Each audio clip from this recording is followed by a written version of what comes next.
اعوذ باللہ من الشیطان الرجیم، بسم اللہ الرحمن الرحیم۔ السلام علیکم ناظرین و سامعین، آج کی اس ویڈیو میں ہم آپ کو حضرت ادریس علیہ السلام کے بارے میں بتائیں گے کہ وہ کس طرح سے چوتھے آسمان پر پہنچے اور وہاں پر حضرت اسرائیل علیہ السلام کے ساتھ ملاقات میں کیا واقعات پیش آئے۔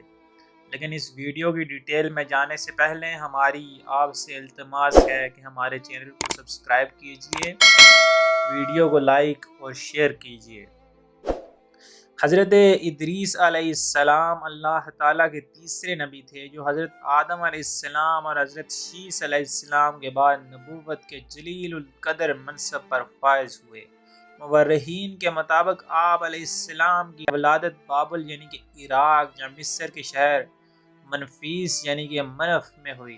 آپ کا اصل نام احنوح تھا، جبکہ قرآن کریم اور احادیث مبارکہ میں آپ کو ادریس کے نام سے پکارا گیا۔ روایات کے مطابق حضرت ادریس نے دنیا میں لوگوں کو سب سے پہلے لکھنے، پڑھنے اور تعلیم حاصل کرنے کا درس دیا، بلکہ اپنی زندگی کا بیشتر حصہ اسی درس و تبلیغ میں صرف کیا۔ چنانچہ لوگ آپ کو ادریس یعنی کہ درس دینے والا کہہ کر پکارنے لگے۔ آپ کا حضرت شیس کی 5ویں پشت سے تعلق تھا اور آپ کا شجرہ نسب یوں ہے: ادریس بن یارود بن ملاحل بن کنین بن انوش بن شیس بن آدم علیہ السلام۔ حضرت شیس علیہ السلام کا انتقال ہوا تو کچھ عرصے بعد ان کے پیروکار بہت محدود تعداد میں رہ گئے۔ قابیل کی اولاد نے کفر و شرک، بدکاری و بے حیائی کا بازار گرم کر دیا۔ زناکاری اور شراب نوشی عام تھی۔ پاکیزہ رشتوں کی پہچان ناپید ہو چکی تھی۔ بتوں کی پوجا اور آگ کی پرستش ہو رہی تھی۔ گویا دنیا پر شیطان اور اس کے حواریوں کا راج تھا۔ حضرت آدم علیہ السلام اور حضرت شیس علیہ السلام کی قائم کردہ شرعی حدود اور احکامات الہی کو پامال کیا جا رہا تھا۔ یہی وہ وقت تھا کہ جب اللہ جل شانہ نے اس بگڑی ہوئی قوم میں ایک نبی مبعوث کیا اور اس عظیم منصب کے لیے حضرت شیس کی نسل سے حضرت ادریس کا انتخاب فرمایا۔ حضرت ادریس علیہ السلام میں وہ تمام خوبیاں بدرجہ اتم موجود تھی جو اللہ کے نبی میں ہونی چاہیے۔ آپ حضرت آدم علیہ السلام کے دین کے پیروکار، نہایت عبادت گزار، متقی، پرہیزگار اور انتہائی سچے انسان تھے۔ نبوت کے منصب پر فائز ہوتے ہی آپ نے اپنی قوم کے بھٹکے ہوئے لوگوں میں واعظ و تبلیغ کا کام شروع کر دیا، لیکن راہ ہدایت کا یہ درس اور نیکی کی باتیں ان لوگوں کو بہت ناگوار گزری، چنانچہ وہ آپ کے دشمن ہو گئے اور آپ کے پیروکاروں کو طرح طرح سے اذیتیں دینے لگے، یہاں تک کہ آپ نے ان کی اظہار رسانیوں سے تنگ آ کر بابل سے ہجرت کا ارادہ کیا اور اپنے پیروکاروں کو اپنے اس فیصلے سے مطلع فرمایا۔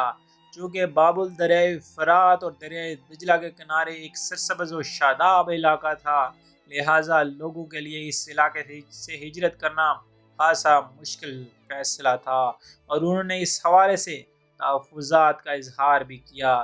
لیکن پھر حضرت ادریس کو سمجھانے پر وہ لوگ آپ کے ساتھ ہجرت پر تیار ہو گئے۔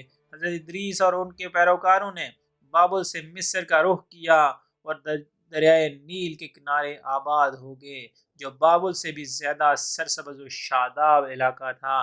حضرت ادریس نے یہاں کے لوگوں میں درس و تبلیغ کے کام کو جاری رکھا۔ آپ اس وقت لوگوں میں رائج تمام زبانوں سے واقف تھے اور لوگوں کو انہی کی زبان میں درس دیتے تھے۔ آپ کا قرآن مجید میں 2 مرتبہ ذکر آیا ہے۔ سورہ مریم میں اللہ تعالیٰ فرماتے ہیں: اور اس کتاب میں ادریس کا ذکر بھی کیجئے، بے شک وہ بڑے سچے نبی تھے اور ہم نے ان کو بلند رتبے تک پہنچایا۔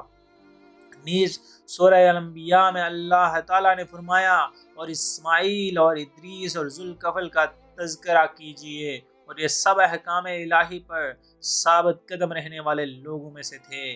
قرآن کریم کی معروف و مستند تفسیر معرف القرآن کے مطابق حضرت ادریس علیہ السلام حضرت نوح علیہ السلام سے 1000 سال پہلے پیدا ہوئے۔ روح المعانی باہولہ مستدرک حاکم اللہ تعالیٰ نے آپ کو نبوت کے مرتبے پر سرفراز فرمایا اور آپ پر 30 صحیفے نازل فرمائے۔ حضرت ادریس علیہ السلام وہ پہلے انسان ہیں جنہیں علم نجوم اور علم حساب پہ معجزہ کے طور پر عطا کیے۔ نیز سب سے پہلے انہوں نے ہی قلم سے لکھنا اور کپڑا سینا ایجاد کیا۔ ان سے پہلے لوگ عموماً جانوروں کی کھال لباس کے طور پر استعمال کیا کرتے تھے۔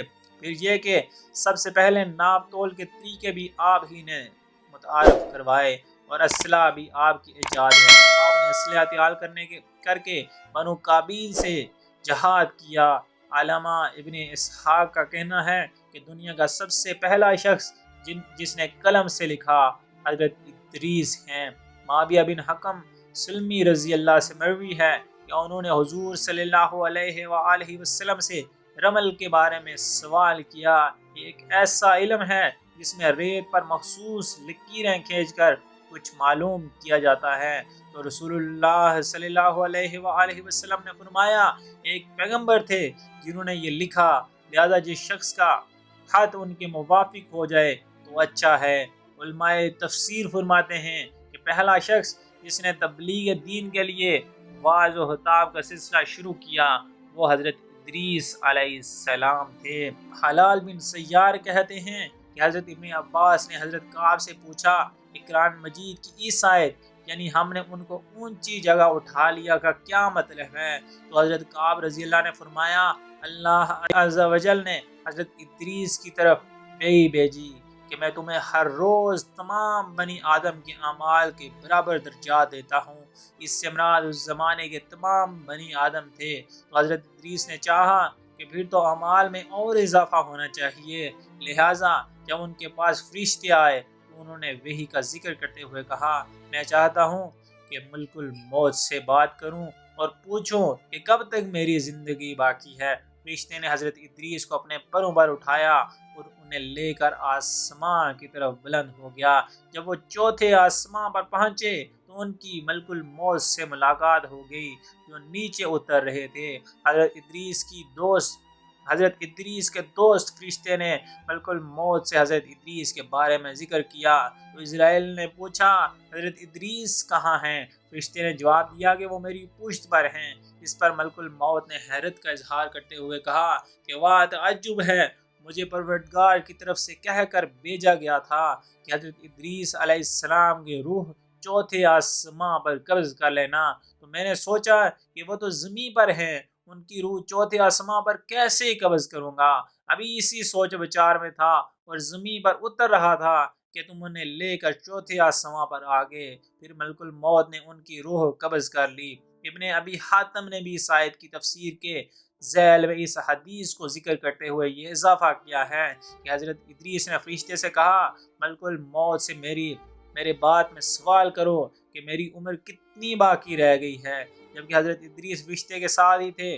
فرشتے کے سوال پر ملک الموت نے کہا جب تک میں انہیں دیکھ نہ لوں اس وقت تک کچھ کہہ نہیں سکتا، کچھ بتا نہیں سکتا۔